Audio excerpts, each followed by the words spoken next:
Kalau tak nampak di depan mata kita, safahallah, Allah maafirlaha, warhamha, wa'afiha, wa'wanha, karena tak nampak. Safahallah. Kalau laki-laki, safahullah. Makanya syifa itu artinya obat yang menyembuhkan. Orang kesurupan, Pak, dulu itu bisa sembuh dibacakan ayat.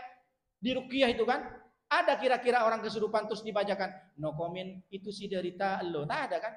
Dinyanyikan lagu selimut tetangga, pulang-pulang berbadan dua. Macam-macam lagu sekarang.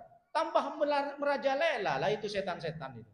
Dulu saya pernah disuruh, Pak Ustadz, saya ini kan cuma ngomong, maksudnya ceramah. Disuruh pula dipaksa ruqyah.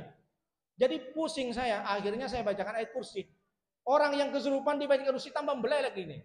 Tambah nantang, gimana caranya? Saya ambil karena ingin nengok hadis. Dulu zaman Rasulullah ada orang yang gila, kesurupan dibacakan Fatihah sama Abdullah ibnu Abbas. Sembuh, ditiup airnya. Saya tiup juga air itu. Yang keluar bukan ludah dahak, Bu, masuk ke dalam gelas itu. Diminum sama yang kesurupan, sembuh, Pak. Rupanya sembuhnya bukan karena Fatihah, kesedak dia sama. Setannya pun lari. Kesedak sama dahak. Bagus juga dahak saya. Jadi apa maknanya? Dari dulu orang kesurupan dibacakan ayat Al-Quran. Apa maknanya? Karena Al-Quran itu berbicara tentang air. Bainahuma barzakhul la yabghiyan. Di antara air laut dan air tawar, barzakhul la yabghiyan. Di antara air laut dan air darat ada pembatas. La yabghiyan, tak bisa dilampaui. Al-Quran sudah berbicara air. Itulah selaras dengan buku namanya, saya pernah baca dulu. Skripsi dari bahasa Inggris saya yang pertama, The Miracle of Water. Yang mengarang nama orangnya Dr. Masaru Emoto dari Jepang, bukan Islam. Dia menjelaskan di bukunya The Miracle of Water, itu menjelaskan bahwa air yang bisa memunculkan sinar kristal yang melekul sampai persegi 8 itu adalah air yang dibacakan ayat Al-Quran. Makanya kalau ada istighosah, ada ngaji Al-Quran, ada yasinan, ditaruh di depannya, air dibuka. Kenapa? Kalau air dibacakan Al-Quran, air itu akan merespon, Pak. Sudah diteliti 20 tahun melakukan penelitian Dr. Masaru Emoto ini. Diteliti ternyata air yang dibacakan Al-Quran itu adalah air yang memiliki sinar kristal. Apa buktinya? Dalam tubuh kita ini semuanya terdiri dari air. Darah itu dari air apa dari minyak? Air kan, darah itu 3 liter kalau tumpah dari badan kita, mati kita, Pak. Ada kira-kira orang sini setelah dibuka bukan darah, Pak Ustadz, apa isinya? Pertama yang dioplos Pertalite, Pak Ustadz. Pertalite dioplos pertama. Salah pula ngomong. Ada kira-kira, Bu? Atau ada orang setelah dibuka tangannya keluar kabel, Robocop itu. Kalau dibuka ada besinya, berarti transformer. Kok sampai ke pertama oplos? La ilaha illallah. Jadi kalau kita, Pak, isinya darah ini air, kalau ada orang baca Al-Quran, kalau kita dibacakan Al-Quran, maka darah yang di dalam badan kita akan merespon dengan baik. Itulah kenapa biar tidak kita kesetanan, tidak masuk setan-setan ke kita, perbanyak baca Al-Quran. Ala bidzikrillah tatmainnul qulub. Bahkan Allah sudah sampaikan tadi kan dari awal, ketenangan. Walladzi anzal sakinah fi qulubil mu'minin. Allah turunkan ketenangan kepada orang yang mukmin. Salah satunya adalah orang yang cinta Al-Quran, membaca Al-Quran. Mulai sekarang Al-Quran jadilah sebagai obat. Kenapa? Zaman dahulu orang hamil pun, kalau di Rusia, Bu, orang hamil besar itu, biar tenang dia, biar bagus bayinya, dia dibawa ke museum. Museum itu diperlihatkan lukisan-lukisan yang bagus. Kemudian setelah nengok pemandangan yang bagus di Moskow, disuruh perdengarkan musik Beethoven dan Mozart. Agar apa? Orang yang hamil besar itu tenang. Itu karena bukan orang Islam, tapi orang Islam disuruh mendengarkan Al-Quran minimal. Makanya ibu-ibu kalau sudah hamil besar, kalau ibu sudah selesai hamil anaknya, perdengarkan suara-suara Al-Quran. Kalau tidak, ibunya yang ngaji Al-Quran. Ketika periksa ke dokter, Pak dokter, seminggu bayi saya nendang-nendang, Pak dokter. Ditanya sama Pak dokter, ibu kebiasaan di rumah apa? Gak ada, Pak dokternya punya puselain itu, Bu. Ya, dengarkan musik. Musik apa, Bu? Selimut tetangga, keong racun. Pantaslah bayinya berdisko di dalam. Nendang-nendang. Coba ibu dengarkan Yasin. Dengarkan suara Ustadz Dio Sanjaya yang sudah direkam. Share, Pak. Share, Ustadz. Suaranya, Ustadz. Luar biasa banyak beliau suara-suaranya. Akan merespon. Ini bukan kata Nabi, kata Allah. Buka Quran surat Al-Insan ayat 2. Inna khalaqnal insana min nutfatin amsyaj nabtalihi faj'alnahu sami'an basira. Aku ciptakan manusia itu min nutfatin amsyaj, dari sperma yang menjijikkan. Kita ini diciptakan dari sperma yang bau. Dari sperma ayah kita yang bau dicampur dengan sel ovum dari orang tua perempuan. Pak Jack ini tahu karena beliau guru biologi. Apa yang kita sombongkan? Kemudian dari sperma itu ditumbuhkan daging, setelah daging fakasaunal idoma lahma. Dari daging tumbuh tulang, tulang dibungkus dengan daging lagi. Baru ditiupkan ruh, tumbuh kuping, tumbuh hidung, tumbuh otak. Jadi apa maknanya? Faja'alnahu sami'an basira. Bayi yang dalam kandungan itu sudah mendengar dan melihat. Makanya Bu, kalau ingin mendidik anak dengan baik, bukan dimulai dari TK. Mendidik anak dengan baik dimulai bukan dari SD, tapi dimulai dari ibunya ketika hamil. Itulah Nabi Musa hebat. Nabi satu-satunya yang paling banyak disebut Al-Quran Nabi Musa. Kenapa? Di belakang Nabi Musa ada perempuan-perempuan yang hebat. Ada ibunya, ada kakak perempuannya, ada ibu angkatnya Siti Asiyah, ada istrinya Safura, anaknya Nabi Syuaib, ada anaknya perempuan. Ada 5 perempuan hebat dari Nabi Musa. Makanya Nabi Musa hebat. Nabi yang paling banyak disebut dalam Al-Quran karena ada orang-orang hebat. Itulah kenapa saya bilang bahwa ketika suami sukses karena ada istri-istri yang hebat. Sebaliknya ada suami-suami stres, berarti ada istri yang ibu jawab sendiri. Istrinya macam mak lampir Pak Ustaz, macam stergesot, asina tertekan terus Pak Ustaz. Suami kerja Pak Ustaz sudah ditelepon belum sampai tempat kerja. Mana bang? Aku masih di jalan. Nggak percaya aku, coba video call. Ini sampai di tempat parkir. Betul nggak? Kayaknya bukan parkiran seperti biasa. Itu parkiran mall, parkiran hotel.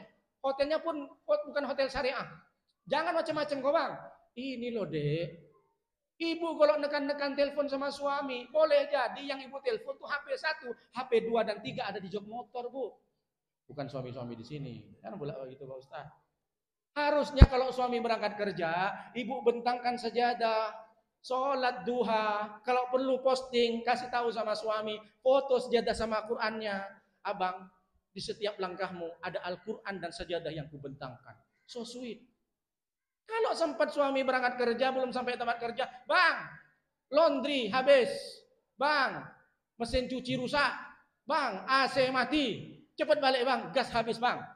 La ilaha illallah. Ya udah mama aja yang kerja, jangan aku. Makanya saya bilang sekali lagi, banyak suami-suami yang loncat di jembatan Barelang itu karena istri. Bukan, nggak ada lah Pak Ustaz. Pak Ustaz nggak ada.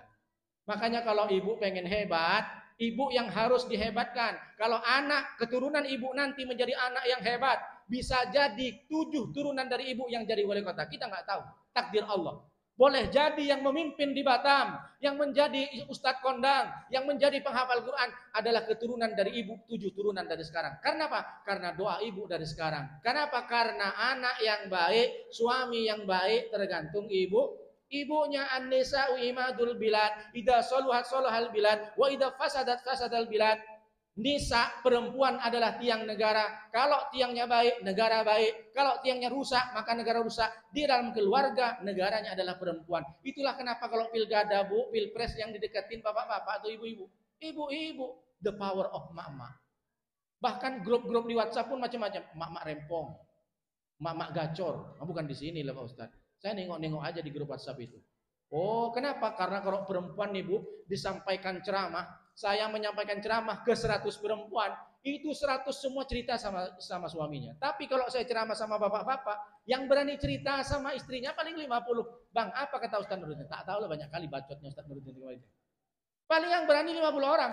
Jadi dari 100, kalau laki-laki yang dengar ceramah, 50. Dari 50 itu yang berani ngomong sama istrinya tinggal 20. Ceramah ke 100 laki-laki, isinya hasilnya 20. Tapi kalau ceramah sama perempuan Bu, ceramah ke 100 perempuan, itu 100 perempuan cerita sama suaminya. Jadi 200. Setelah itu cerita sama anaknya. Jadi 300. Setelah itu cerita sama cucunya. Berarti berapa Bu? 350, yang 50 belum punya cucu, masih muda dia Bu. Jadi kalau perempuan ini memang lebih cerdas. Itulah marketing itu developer. Perempuan yang jual Tupperware bapak-bapak atau mama-mama. Mama Bu, pilkada itu Bu, ada kompang, ada seragam. Gak ada pilkada tuh yang dideketin bapak-bapak, gak berguna katanya. Tapi kalau perempuan ini saya taruh di depan Pak Ustadz, selesai menang kita Pak Ustadz. Makanya kita kayakan, kasih seragam 5 setel Pak Ustaz. Itu pilkada. Apa maknanya? Bahwa manfaat Al-Quran itu lebih banyak dari ibu. Jadi ibu-ibu yang rajin mengaji, silahkan terus baca Al-Quran. Insya Allah keturunan kita nanti ke depan menjadi keturunan yang baik. Sekali lagi terakhir, ada seorang perempuan datang ke Pak Kiai. Saya pengen anak saya ini seperti Nabi. Pak Kiai baca apa? Silahkan baca surat Ibrahim, baca surat Muhammad, baca surat Yusuf. Dipilihlah sama ibu tuh baca surat Yusuf. Ya udah kata suaminya, bacalah surat Yusuf. Kenapa? Biar ganteng anak kita. Dibaca Bu, lahir anaknya bukan ganteng, hitam. Datang ke Pak Kiai, Pak Kiai, katanya suruh baca surat Nabi-Nabi. Saya baca surat Nabi Yusuf. Kenapa anak saya hitam? Tengok dulu HP-mu sini.